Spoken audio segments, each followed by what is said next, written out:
नमस्कार, मैं जनभक्त श्रीओम गौतम। अब बड़ी खबर आ रही है सीमा से, एलएसी के ऊपर से। अब चीन ने अपनी सेना को 2.5 किलोमीटर पीछे कर लिया और ये एक पॉइंट पर नहीं हुआ है बल्कि 3 पॉइंट्स पर सेना को हटाया है चीन ने पीछे। और ये 3 पॉइंट हैं: पेट्रोलिंग पॉइंट 14 यानी कि गलवान क्षेत्र, patrolling point 15 hot spring area जिसको फिंगर एरिया भी बोला जाता है, और उसके अलावा जो तीसरा पॉइंट है वो भी इसी के आसपास का है। और इस इलाके में जो कि पैगोंग त्सो झील के पास का है, वहाँ से चीन ने अपनी सेना को 2.5 से 3 किलोमीटर पीछे हटा लिया है। और साथ ही साथ भारत ने भी एलएसी के पास अपनी सेना का जो दबाव है थोड़ा कम, अपने कुछ ट्रुप्स को भारत ने वहाँ से हटा लिया है। निश्चित तौर पर यह बड़ी खबर इसलिए भी है क्योंकि भारत के अंदर जिस तरीके से विपक्षी पार्टियां और कुछ मीडिया चैनल्स, कुछ तथाकथित पक्षकार जो कि चीन से हमदर्दी रखते हैं, वो ये बात के दावे कर रहे थे कि चीन ने भारत का एक बहुत बड़ा भूभाग कब्जा रखा है और इसको लेकर बार बार वो एक ही रट लगाए हुए हैं। और इन सब में सबसे पहला नाम और सबसे ज़्यादा कुख्यात नाम है भारत के सबसे ज़्यादा अधेड़ युवा राहुल गांधी का। राहुल गांधी ने कल अमित शाह के एक बात के ऊपर एक व्यंग किया था और ये कहा था कि जो काले का शेर था उसको पलटते हुए उसे कहा था। और उसके बाद जब जवाब दिया गया, गृह मंत्री अमित शाह की बात का जवाब दिया रक्षा मंत्री राजनाथ सिंह ने, और उन्होंने भी बहुत अच्छे शायराना अंदाज में एक ट्वीट शेयर किया। और उस ट्वीट में लिखा था कि जब हाथ में दर्द हो तो दवा कीजिए, हाथ ही दर्द हो तो क्या कीजिए। राहुल गांधी ने इसका जवाब दिया और ये कहा कि अगर आप हाथ के ऊपर कटाक्ष करने से अब आपको समय मिल गया हो रक्षा मंत्री जी, तो अब आप ये बताइए कि चीन ने भारत के कितने बड़े भूभाग को लद्दाख में कब्जा रखा है। यानी कुछ भी हो जाए, राहुल गांधी की आदत स्वान पुच्छ की तरह से ही रहेगी। आप कितनी भी कोशिश कर लीजिए, पाइप के अंदर डाल लीजिए, उसको लकड़ी से बांध दीजिए, जैसे ही आप हटाएंगे वो एकदम मुड़ जाएगी। और वही हाल राहुल गांधी का है। वो घूम फिर कर जो एक बार पकड़ लेते हैं उस बात पर आ जाते हैं, चाहे वो बात उन्हें खूब पता चल जाए कि ये झूठ साबित हो चुकी है, लेकिन आदत से मजबूर है राहुल गांधी। आपको याद होगा 2019 के चुनावों से पहले वो एक बात कहा करते थे कि प्रधानमंत्री चोर है या चौकीदार चोर है। और जब सुप्रीम कोर्ट से लेकर सीएजी तक सारी एजेंसियां ये कह रही थी कि कोई चोर नहीं है, सरकार भी ईमानदार है, सेना भी ईमानदार है और राफेल की कंपनी भी ईमानदार है, उसके बावजूद राहुल गांधी नहीं माने। और जब वो पूरी तरह से हार गए उसके बाद भी उन्हें कभी कभी ऐसे सदमे लगते थे कि वो बार बार इस बात को उठाने की कोशिश करते थे।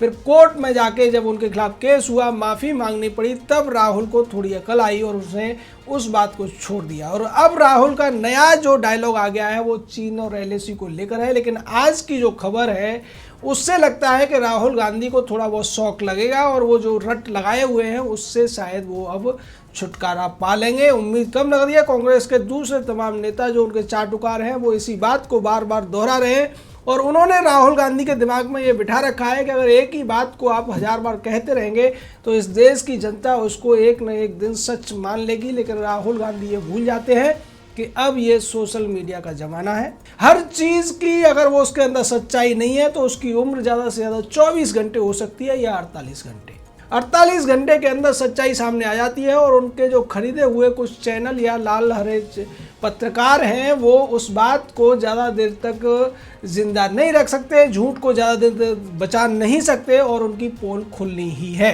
राहुल गांधी को ऐसे बातें करते हुए कुछ लोगों का साथ भी मिल जाता है, जैसा कि राफेल के टाइम पर प्रशांत भूषण से लेकर अरुण शौरी और यशवंत सिन्हा जैसे लोग उनको मिल गए थे। और अब उनको एक और एचएस पराग नाम का पूर्व रिटायर्ड लेफ्टिनेंट जनरल मिला जिसने ऐसा ही लेख लिख दिया और राहुल गांधी को लगा कि उनकी बात में दम है। लेकिन उसका दम पूरी तरह निकल गया जब दुम दबाकर ड्रैगन पीछे हटा एलएसी से। फिर भी राहुल गांधी को रह रख कर चक्कर आ रहे हैं और वो ऐसी बातें दोहरा रहे हैं। असलियत ये है कि आज की स्थिति ये है, पैगोंग त्सो झील, गलवान घाटी का इलाका और जो दूसरे इलाके हैं उन इलाकों से चीन ने अपनी सेना हटा ली है। और इसको देखते हुए भारतीय सेना ने अपनी सेना का जो संख्या है कुछ कम की है। और इसकी वजह ये है कि 6 जून को जो मीटिंग हुई थी भारतीय सेना की तरफ से, core commander lieutenant general Harinder Singh उसमें थे और दूसरी तरफ से चीन के मेजर जनरल लिू लिन थे, और उस बातचीत में ये तय हुआ था कि चीन अपनी आक्रामकता को शांत रखेगा और भारत के जिन निर्माण कार्य के ऊपर चीन आपत्ति जता रहा है और जिसकी वजह से वो सेना आगे बढ़ाने की बात कर रहा है, उनका चीन से कोई लेना देना नहीं है। भारत ने ये निर्माण कार्य अपनी सीमाओं के अंदर किए हैं और ऐसा करने का भारत का पूरा पूरा अधिकार है। जो 2 रोड बन रहे हैं भारत की तरफ से, उन पर चीन को दिक्कत है और ये रोड जो है BRO बना रहा है, और BRO इस रोड को इसलिए बना रहा है क्योंकि भारतीय सेनाओं को जरूरत पड़ने पर उन सामरिक दृष्टि से महत्वपूर्ण स्थानों पर पहुंचने में ज़्यादा समय न लगे, रसद वगैरह पहुंचाने में ज़्यादा समय न लगे।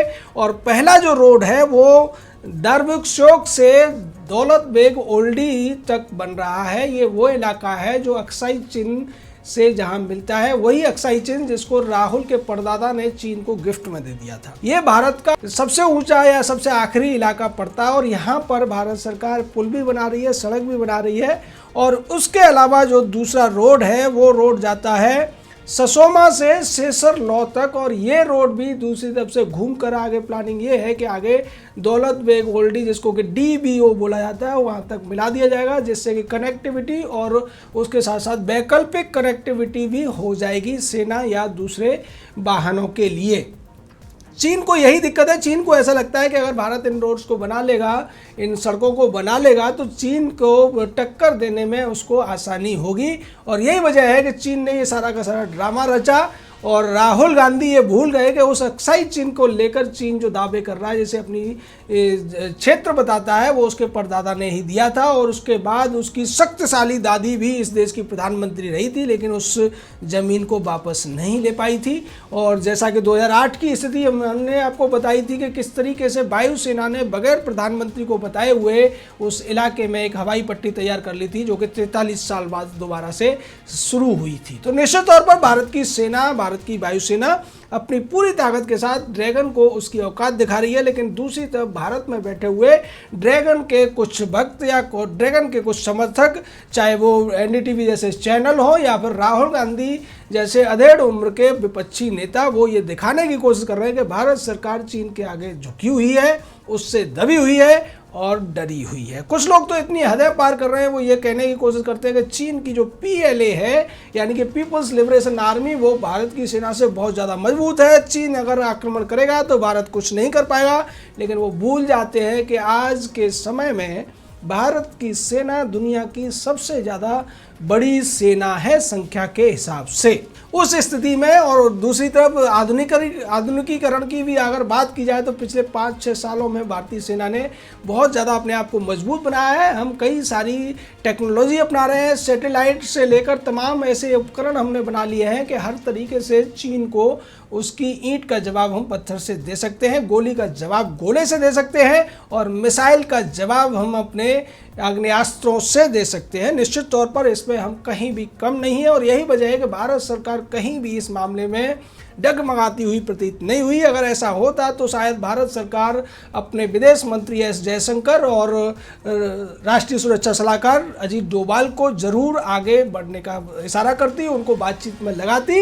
लेकिन भारत ने इस बार ऐसा नहीं किया और चीन को सेना के द्वारा ही ऐसा जवाब दिलाया गया। और अभी भी सेना के स्तर पर, जो बटालियन कमांडर के स्तर पर बातचीत चल रही है और आगे जो थोड़ा बहुत गतिरोध है उसको दूर करने की कोशिश की जा रही है। डोकलाम का उदाहरण लोग देते हैं जो 73 दिन तक चला था, लेकिन उसको भी सुलझा लिया गया था। वहाँ भी चीन को ऐसा लगता था कि भारत को धमका कर, भारत को डरा कर वो अपनी बात मनवा लेगा। लेकिन चीन आज कोरोना की वजह से इतना ज़्यादा कमज़ोर हो चुका है कि वो पूरी दुनिया को ये ज़रूर दिखा रहा है कि वो अभी भी ताकतवर है। जैसा कि आचार्य चाणक्य ने एक सूत्र में कहा था कि शेर कितना भी बुढ़ा हो जाए लेकिन उसको दहाड़ना नहीं छोड़ना चाहिए। शायद चीन उस बात पर चल रहा है और उसे पता है कि अगर दुनिया को पता चल गया कि चीन कमज़ोर हो गया है तो पूरी दुनिया उसको टुकड़े टुकड़े करने के लिए दौड़ पड़ेगी। और इसी वजह से चीन अपने को मजबूत दिखाने के लिए भारत की सीमाओं पर अपनी सेना को आगे कर रहा था और दबाव बनाकर दुनिया को ये दिखाना चाहता था कि कहीं विश्व युद्ध की संभावना न पैदा हो जाए। और इस बात को हवा भारत के कुछ विपक्षी दल दे रहे थे। लेकिन आज जो चीन की स्थिति है उसको आप इसी बात से समझ सकते हैं कि अब चीन ये कह रहा है कि अमेरिका ने चीन के अंदर बहुत से एलियन वायरस छोड़ दिए हैं जो उसकी पारिस्थितिकी को यानी कि पर्यावरण को, एनवायरनमेंट को खत्म कर रहे हैं, उसकी वनस्पतियों को खत्म कर रहे हैं और इससे निपटने में चीन को बहुत ज़्यादा मुश्किल हो रही है। इसकी संख्या वो 1200 के करीब बता रहा है। दूसरी तरफ रिपोर्ट ये भी आ रही है कि चीन में जो कोरोना वायरस फैला था उसकी शुरुआत अगस्त 2019 में हुई थी। इसको लेकर भी तमाम ऐसे रिसर्च हुए और रिपोर्ट सामने आ रही हैं। जो सैटेलाइट इमेज को उन्होंने बहुत ज़्यादा रिसर्च किया उसमें पता ये चला कि अगस्त 2019 से ही चीन के अस्पतालों में, खासकर वुहान शहर में जिस तरीके की भीड़ देखने को मिल रही थी, सड़कों पर जिस तरीके के लोग देखने को मिल रहे थे, उससे स्पष्ट है कि चीन में कोरोना वायरस की शुरुआत अगस्त में हुई थी। और पूरी दुनिया को इस चीन ने 6 महीने तक ये बात नहीं बताई। जब बहुत ज़्यादा लोग मर गए या मरने लगे तब चीन ने दुनिया को बताया कि निमोनिया जैसी कोई बीमारी जिसमें बुखार आता है, खांसी आती है, फेफड़ों में पानी भर जाता है, ये वुहान शहर में फैल चुकी है। और तब उसने WHO से मदद मांगी थी।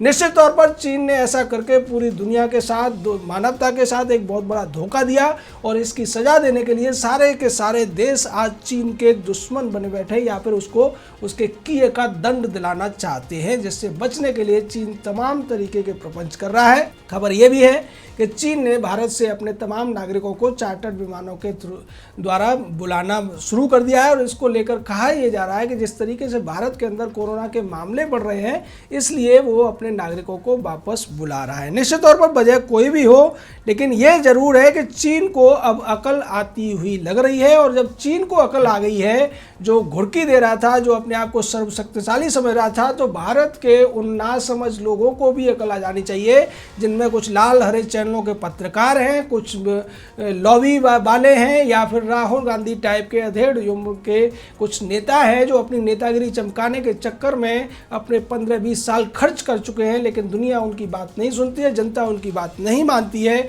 और वो अपने आप को हंसी का पात्र बना के ही खुश हो जाते हैं। जय हिंद, जय भारत।